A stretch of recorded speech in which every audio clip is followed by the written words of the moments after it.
నార్మల్గా ఎలా వెళ్ళాము, ఎలా ఫాలో అవుతారో తెలియదు. ఆ స్మెల్ ఏమైనా వస్తుందేమో చూసాము. ఫ్లైట్లో ఉన్నప్పుడు సడన్గా జాస్మిన్ స్మెల్ వచ్చింది. మరి ఫ్లైట్లో ఎవరు పూలు పెట్టుకోలేదు. అదే పనిగా చెక్ చేశాను నేను, ఎవరు పూలు ధరించలేదు, అందులో సెంటెడ్ ఏమి స్ప్రే చేయలేదు.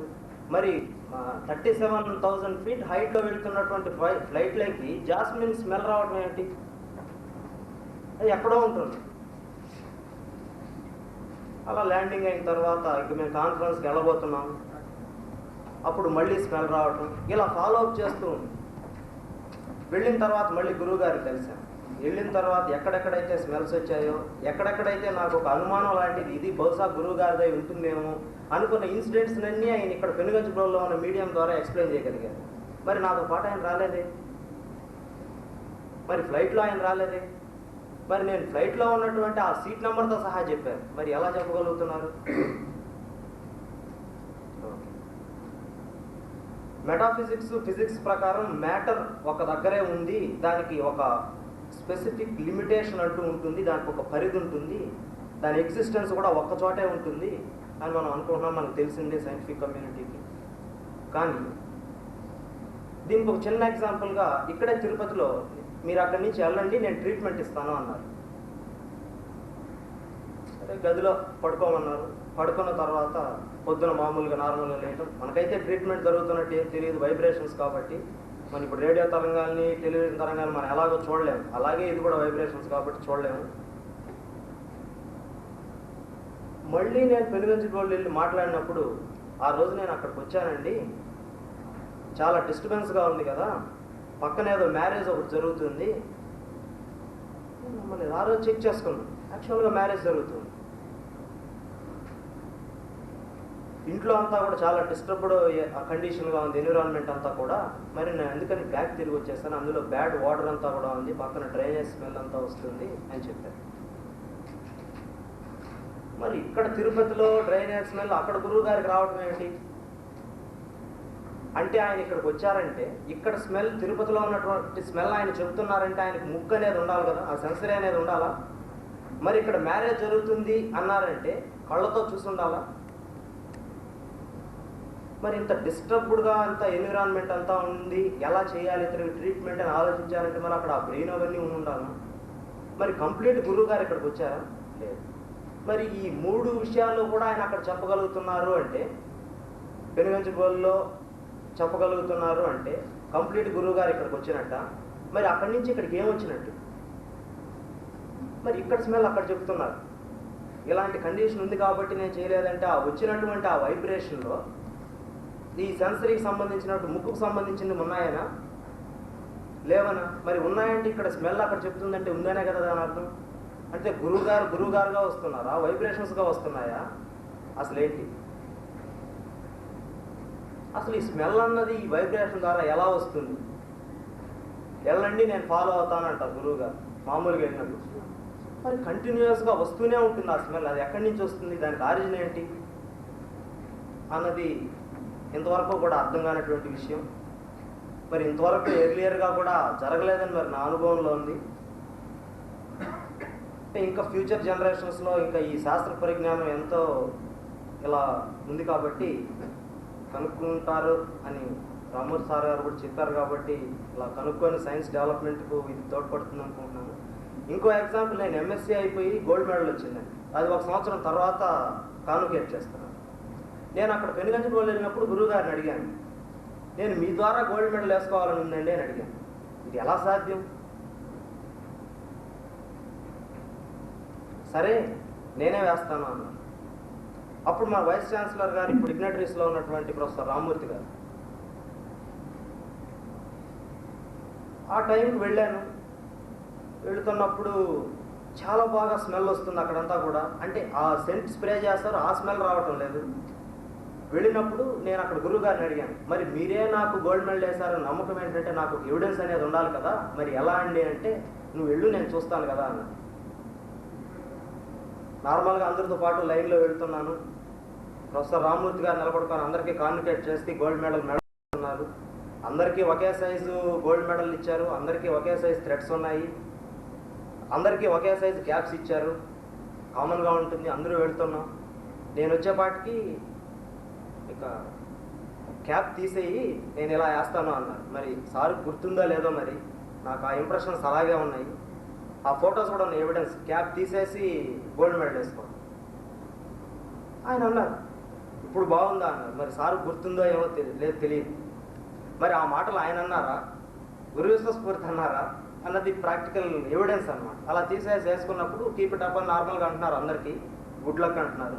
మరి ఇప్పుడు బాగుందనే అనాల్సిన అవసరం అక్కడ లేదు. మళ్ళీ అయిపోయిన తర్వాత ఈ ఫోటోగ్రాఫ్ ఎవిడెన్స్ అన్నీ తీసుకొని పెనుగంచిప్రోలుకి వెళ్ళాను. వెళితే ఏమిటి గోల్డ్ మెడల్ వేసుకున్నప్పుడు బాగుందా అని అడిగాను. మరి ఇది ప్రాక్టికల్ ఎవిడెన్స్ ఇంతవరకు సార్కు కూడా తెలియదు అన్నమాట. మరి ఇలాంటివన్నీ ఎలా జరుగుతున్నాయి? ఇలాగే పెనుగంచిప్రోలుకి ఒక రోజు ఎడుతూ ఉంటే కృష్ణా ఎక్స్ప్రెస్లో ఒంగోలు దగ్గర మా బ్యాక్ సైడ్ కూర్చున్నటువంటి 2 years బేబీకి సడన్గా ఫిట్స్ రావడం జరిగింది. ఆ టైంలో ఏం లేదు, ఒంగోలు దగ్గర ఎడుతుంది, ఇంకొక 10 minutesలో ఏదో వాళ్ళ గ్రామం వస్తుందో మరి తెలియదు. 1 hour నుంచి బాధపడుతున్నారు. సడన్గా అట్లా బాగా స్ట్రైట్ అప్ అయిపోయి బాడీ అంతా అలా జరిగిపోవటం ఇలా జరిగింది. సడన్గా అసలు నేను ఎలా వెళ్ళానో నాకు తెలియదు. నేను అటువైపు సీట్లో కూర్చోన్నాను. సడన్గా వెళ్ళిపోయి ఆ పాపను తీసి ఒళ్ళో పెట్టుకోవటం, కళ్ళు మూసుకోవటం, ఏదో ట్రాన్స్లోకి వెళ్ళిపోవటం. కొంతసేపటికంతా ఆ పాప ఇంక చనిపోయింది అని వాళ్ళు డిక్లేర్ చేసుకున్నటువంటి పాప మళ్ళీ తిరిగి లైఫ్లోనికి రావటం. ఇలా 15 minutesలో మొత్తం జరిగిపోయింది. నాకైతే ఏం తెలియటం లేదు. వాళ్ళంతా కూడా కంగ్రాచులేట్ చేస్తున్నారు. అసలు ఏంటి, నువ్వేంటి ఇలా చేసావేంటి, ఇలా ఎందుకు జరిగింది ఎవరికి అర్థం కాలేదు. పెనుగంచిప్రోలు చేరుకున్న తర్వాత అక్కడ గురువు గారు చెప్తున్నారు, ఏంటి ప్రాణాన్ని కాపాడావా అని. నేను ఎక్కడ కాపాడానండి అంటే మళ్ళీ చెప్పారు, ఇలాంటి పరిస్థితిలో మరి నువ్వు నన్ను తలుచుకున్నావు కదా, ఎలాగైనా ఈ పాపను కాపాడమని. చిన్న 2 సంవత్సరాల పాప కదా, మరి ఇటువంటి టైంలో నువ్వు నన్ను తలుచుకొని ఇంత ప్రే చేసినప్పుడు కాపాడాల్సిన ధర్మం నాకు ఉంది కదా, మరి అందుకే కాపాడాను అన్నారు. అదే టైంలో హైదరాబాద్లో ఉన్న గురువు గారు చంద్రశేఖర్ అని ఒక ఆయన ఉన్నారు. ఆయనకి ఇది ఎక్స్ప్లెయిన్ చేస్తున్నారు. ఇట్లా బాలాజీ ట్రైన్లో వస్తున్నాడు, ఇలా కాపాడమని నన్ను అడిగాడు. అదే టైంలో నేను ఇప్పుడు కాపాడాను, పెనుగంచిప్రోలుకు ఫోన్ చేసి కనుక్కోండి అన్నారు. మరి 3 మెసేజ్లు క్లాష్ అయ్యాయి ఒకటిగా.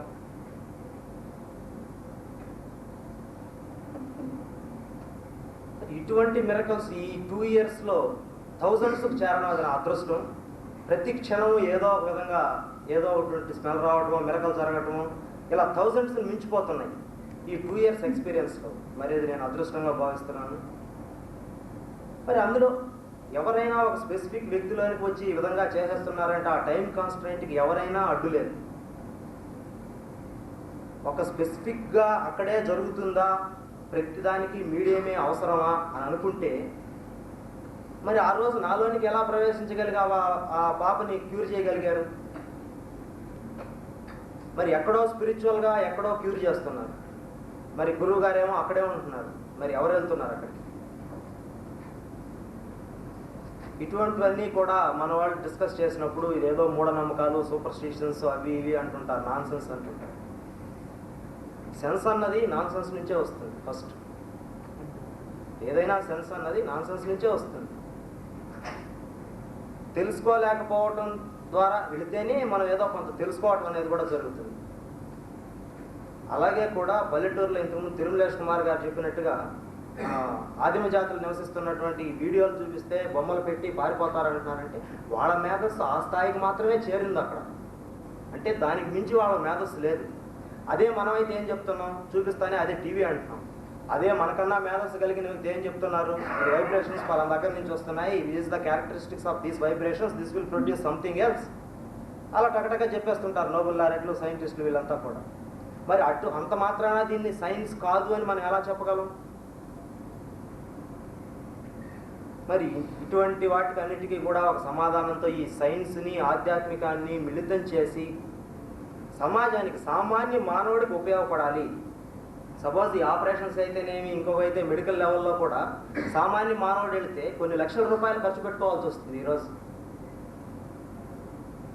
నాకు తెలిసిన ఒక స్నేహితుడికి ఇదే విధంగా ఈ హార్ట్ ప్రాబ్లం రావటం, గురువు గారిని సలహా అడగటం, దాని తర్వాత తగ్గటం ఇలా జరిగింది. అప్పుడు అతను ఒక 3 లక్షల రూపాయల దాకా ఖర్చు పెట్టుకోవాలి అనుకున్నప్పుడు అతనికి స్తోమత లేదు, పెట్టుకోలేడు.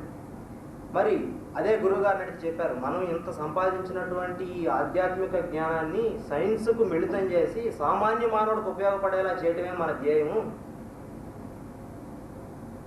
అని చెప్పటం, అలా చేస్తున్నారు కూడా. ఇప్పుడు అటువంటివి ఎన్నో నాకు తెలిసి ఈ 2 సంవత్సరాలు వేలకు దాటుకుంటున్నాయంటే నాకన్నా ఎంతోమంది ఎన్నో సంవత్సరాల నుంచి ఉంటున్నారు, లక్షలే ఉండొచ్చు. మరి ఇటువంటి అవకాశాన్ని మనకు ఒకసారి గురు విశ్వస్ఫూర్తి గారు మనకి ఇచ్చారు. దాన్ని తగిన రీతిలో అర్థం చేసుకొని మనం ఉపయోగించదలుచుకుంటే మనకన్నా ధన్యజీవులు ఇంకొకరు ఈ ప్రపంచంలో ఉండరేమో. Thank you for one and all. యువకుడు సత్యబాలాజీ తన అనుభవాల గురించి కూడా చాలా చక్కగా విశ్లేషించాడు. మరి ఆయన అనుభవాలని చూస్తే మోర్ క్వశ్చన్స్ than answers అనిపిస్తుంది. Once again I have to say that we have to wait. The time alone will provide the answers. We keep on searching and searching and researching. Now, Mr. Surya Prakash Rao, the faculty member of computer science, is here. Yes, he will give his experiences. గురుదేవులైన శ్రీ శ్రీ శ్రీ గురు విశ్వస్ఫూర్తి గారి పాదపద్మములకు నా నమస్కారాలు. వేదిక అలంకరించిన విద్యలు మేధావులకు నా నమస్కారాలు. అదేవిధంగా ఈ సభకు చేసిన మీ అందరికీ నా నమస్కారం. నా పేరు సిరిగుర్తి సత్యసూర్య ప్రకాష్ రావు, మాది విజయనగరం జిల్లా. నేను ఇంజనీరింగ్ ఆఖరి సంవత్సరం చదువుతున్నప్పుడు గురువుగారు నాకు పరిచయం అయ్యారు. గురువుగారు పరిచయం కావడానికి ముందు నేను చాలా ఇబ్బందులు ఉండేవాడిని. మానసికంగా నాకు ఎటువంటి ఆనందం కానీ ప్రశాంతత కానీ నాకు లేదు. గురువుగారు పరిచయం తర్వాత నాలో వినూత్నమైన మార్పులు కలిగాయి. నేను మొట్టమొదటిసారిగా గురువు గారిని పెనుగంచిప్రోలు విజయవాడ జిల్లా, కృష్ణా జిల్లా పెనుగంచిప్రోలు గ్రామంలో మొట్టమొదటిసారిగా కలుస్తున్నాను. ఆ విషయమే నా భావి జీవితానికి ఎన్నో మార్పులకు నాంది పలికింది. గురువుగారి దగ్గర నుండి నేను నేర్చుకున్న ఎన్నో విషయాలు నా భావి జీవితానికి ఎంతో ఉపయోగపడ్డాయి. మొట్టమొదటిసారిగా నేను గురువుగారి దగ్గరికి వెళ్ళినప్పుడు గురువుగారు నా గత చరిత్రనంతా చెప్తూ నాలో ఉన్న బలహీనతలను ఒక్కొక్కటిగా నాకు వివరించారు. ఆ బలహీనతలను నేను ఏ విధంగా అధిగమించాలి అని అడిగినప్పుడు నాకు మార్గదర్శకులుగా నుంచి నన్ను ఎంతో ప్రోత్సహించారు. గురువుగారి పరిచయం ముందు నా పరిస్థితి చాలా దారుణంగా ఉండేది. నా ఆలోచనలు, నా ప్రవర్తన, నేను ఇతరుల పట్ల ఇతరుల గురించి ఆలోచించే విధానం కూడా చాలా భిన్నంగా ఉండేది. నేను ఎవరిని కూడా అంతగా నమ్మేవాడిని కాదు. అలాంటిది నాకు కొంతవరకు దైవభక్తి ఉంది. ఆ దైవభక్తి మూలంగా మరి ఏ మూలంగానో మహానుభావులు, శక్తి స్వరూపులు, మహాశక్తి సంపన్నులైన శ్రీ గురు విశ్వస్ఫూర్తి గారి దివ్య సన్నిధికి నాకు ప్రవేశం దొరికింది. ఆ సన్నిధిలోకి నేను ప్రవేశించిన తర్వాత నాలో అనూహ్యమైన ఆత్మవిశ్వాసము, పట్టుదల, కృషి, కష్టపడాలనే తత్వము, తోటివాడిని ప్రేమించాలనే స్వచ్ఛమైన స్వభావం నాలో పెరిగాయి. పెద్దల్ని గౌరవించడం, ఎదుటి వారికి సహాయపడడం వంటి సూత్రాలను నేను మెల్లమెల్లగా అలవర్చుకున్నాను. అయితే నేను పొందిన ప్రతి కొత్త గుణాలను కానీ కొత్త అనుభూతిని కానీ వివరించలేను. ఎందుకంటే ఇందులో ఉన్న అనుభూతులు అనుభవించి తీరాల్సిందే తప్ప చెప్తే అర్థం చేసుకునేవి కావు. అందరూ ఆమోదించగలరనే నమ్మకం నాకు కూడా లేదు. అయితే ఈ అనుభవాల్లో ఖచ్చితమైన నిజం అనేది ఉంది. నాకు తెలిసిన నిజం, నేను తెలుసుకున్న నిజం, నా 23 సంవత్సరాల జీవితంలో గురువుగారు సత్యమని, గురువుగారి ద్వారా ఏదైతే చెప్పబడుతుందో అది సత్యమని, ఆ దివ్య వాక్కులో దాగి ఉన్న యథార్థం సత్యమని నా పరిపూర్ణ విశ్వాసం. గురువుగారి దగ్గరికి వెళ్ళినప్పుడు నాకు ఈ సమాజం గురించి చెప్తుండేవారు. సమాజానికి అనుగుణంగా మనం మెలగాలి. అయితే సమాజాన్ని